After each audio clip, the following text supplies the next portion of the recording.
में अपने बात क्या कर रहे हैं, प्रोबेबिलिटी की। अगर इंग्लिश मीडियम बात करेंगे अपने तो उसको बोलते हैं प्रोबेबिलिटी, और हिंदी मीडियम बात करेंगे तो उसको क्या बोलते हैं अपने, प्रायिकता। प्रायिकता के अंदर क्या होता है, इसके अंदर आपने बताना होता है जो संभावना घटित हुई है या कोई संभावना घटने वाली है उसके अकॉर्डिंग आप इसको जवाब करोगे। जैसे फॉर एग्जांपल इसका एक ही फॉर्मूला है क्या, कुल परिणाम। कुल परिणाम, अनुकूल परिणाम होता है ना, अनुकूल परिणाम बटे में कुल परिणाम, ये चलेगा। ठीक है, अनुकूल परिणाम बटे में कुल परिणाम। Number of terms total terms, number of terms total terms. ठीक है, तो ये फॉर्मूला चलेगा, बिल्कुल सिंपल सा है। और 4 नंबर आपके पेपर में आता है, बोर्ड की क्लास में 4 नंबर का आता है और वैसे भी आपके 4 नंबर का आता है। ठीक है, उसके अकॉर्डिंग आप देखो क्या चीज है। अब इसके अंदर बात करें सबसे पहले तो मैं एक कॉइन की बात करता हूँ। कॉइन का मतलब सिक्का, कॉइन का मतलब सिक्का, एक सिक्के की बात करते हैं। तो पॉसिबिलिटी क्या होती है, एक मेरे पास एक सिक्का है, 2 सिक्का है और 3 सिक्का है। कॉइन्स है, उछालेंगे अपने, एक सिक्के को उछालते हैं तो उसकी पॉसिबिलिटी आती है 2, 2 सिक्के को उछालते हैं तो उसकी पॉसिबिलिटी आती है 4, और 3 सिक्के को उछालते हैं तो उसकी पॉसिबिलिटी आती है 8। कैसे, तो वो चीज देखो। अगर 2 पॉसिबिलिटी में बात करें अपने, अगर मैं एक सिक्का उछालूं तो आपको कहोगे सर 2 चीजें आ सकती है, क्या आएगी, या तो आएगा हेड या तो आएगा टेल। ठीक है, या तो आएगा हेड या तो आएगा टेल। 2 सिक्के में क्या होता है, या तो आ सकता है हेड हेड, या तो आ सकता है टेल टेल, या आ सकता है हेड टेल, या आ सकता है टेल हेड। ये 4 पॉसिबिलिटी होगी। तीसरे वाले में क्या होता है, अगर बात करें तो 3 लगातार हेड आ सकता है, 2 बार हेड 1 बार टेल आ सकता है, 1 बार हेड 2 बार टेल आ सकता है। ठीक है, अब बात करते हैं टीटी पे, या तीनों टेल आ सकता है, उसके बाद 2 बार आ सकता है, या उसके बाद 1 बार आ सकता है। एक होता है टी एच टी, एक होता है H T H. Total possibility कितनी होगी आपकी, 8। तो अगर बात करें अपने कॉइन में, अगर एक सिक्के को उछाले तो उसकी पॉसिबिलिटी होती है 2, 2 सिक्के को उछाले उसकी पॉसिबिलिटी होती है 4, 3 सिक्के को उछाले उसकी पॉसिबिलिटी होती है 8। अब इसके अंदर क्वेश्चन आता है आपके पास, अगर बात करें अपने कैसे देंगे इसका जवाब।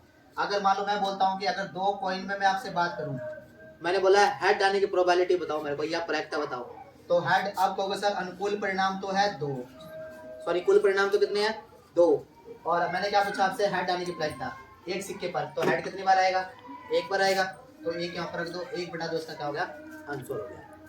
ठीक है, दूसरी बात, अगर मैंने फिर से आप रखा टोटल परिणाम कितना है, 2 सिक्के हैं, मैंने आपको बोला टेल आने की प्रायिकता बताओ, तो टोटल परिणाम 2, टेल कितनी बार आएगा, 1 बार ही आएगा, तो इसलिए इसकी परिणामी क्या आ जाएगा 1/2।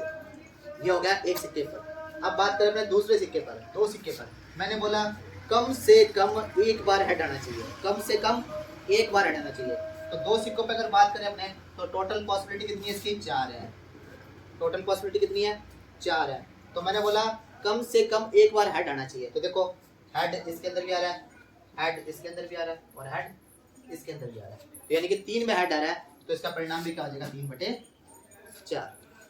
अब मैंने बोला इसी में कुल परिणाम कितना मेरे पास 4 है, मैंने बोला टेल आना चाहिए, खाली क्या आना चाहिए, सिर्फ टेल आना चाहिए। तो टेल एक लोता है, इसी के अंदर दोनों में क्या आया हुआ है, टेल आया हुआ है, सिर्फ लैंग्वेज का खेल है। तो टेल कितनी बार आया, 1 बार आया।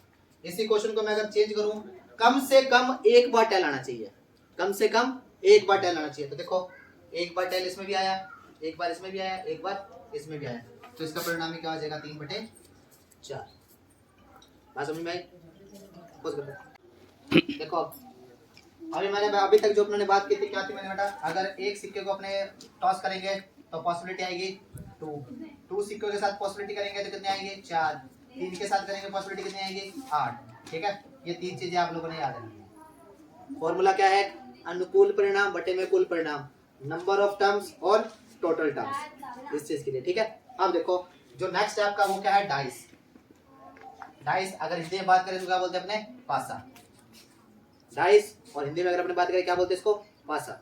आप लोगों ने अपनी लाइफ में देखा होगा, लूडो देखा होगा अपने लाइफ में, उसमें नंबर कितने होते हैं, 6 तक होते हैं, 1 2 3 4 एंड 5 एंड 6 तक नंबर होते हैं डाइस में। अब इसके अंदर देखो क्वेश्चन कैसे पुट होता है, आपको इसके अंदर 4 चीजें पता होनी चाहिए। एक तो वो आपसे पूछेगा प्राइम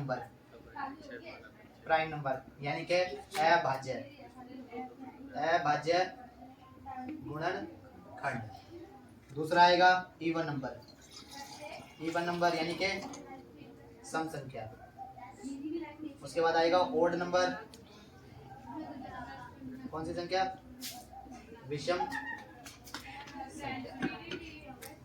ठीक है। अगर आपने बात करें प्राइम नंबर अगर आप लोगों को याद हो, एक ऐसा नंबर जो सिर्फ खुद के टेबल में आए, वो क्या था, प्राइम नंबर था आपका।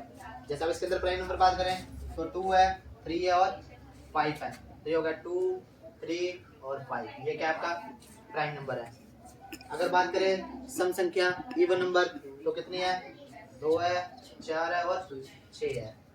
उसके बाद करें अपने विषम संख्या कौन सी है, 1 है, 3 है और 5 है। तो ये क्वेश्चन है। अब आपसे मैं क्वेश्चन पुट करता हूँ यहाँ पे। मैंने आपको बोला फॉर्मूला क्या था, अनुकूल परिणाम बटे में कुल परिणाम। ठीक है, नंबर ऑफ टर्म और टोटल टर्म। ठीक है, तो क्या चीज है, अगर मैं आपसे बात करूं तो प्राइम नंबर आने की यानी कि अभाज्य आने की प्रायिकता बताइए या प्रोबेबिलिटी बताएं, तो क्या चीज है, तो टोटल परिणाम कितना आपके पास 6 है। अभाज्य अगर मैं बोलूं प्राइम नंबर या अभाज्य गुणनखंड कितने हैं, 1 2 3, तो इसको बराबर रख दो 3, इसको काट दो 1/2। अगर मैं आपको बोलूं विषम तो भी क्या आएगा 1/2। अगर मैं बोलूं आपको सम तो भी क्या आएगा 1/2। रख के देख लेना कि सभी में पॉसिबिलिटी कितनी है, 3 है। क्लियर है। अब इसके अंदर क्वेश्चन चेंज करता हूँ, वो कहेगा 5 से छोटी संख्या बताओ, यानी 5 लेस देन स्मॉलेस्ट नंबर। ठीक है, 5 से छोटी संख्या बताओ। तो 5 से छोटी संख्या, तो देखो टोटल परिणाम कितना है पास 6 है। 5 से छोटी संख्या 1 2 3 4, ये यहाँ रख दो 2 बटे। इसमें 4 से बड़ी संख्या पूछ लेगा, 2 से बड़ी संख्या पूछ लेगा, 1 से बड़ी संख्या पूछ लेगा, 6 से छोटी संख्या पूछ लेगा, 6 के बाद वाली संख्या पूछ लेगा, 6 से पहले वाली संख्या पूछ लेगा। तो इस चीज के अकॉर्डिंग करते हुए इतना जवाब आपने देना होता है। ये है आपका डाइस यानी कि पास। ठीक है।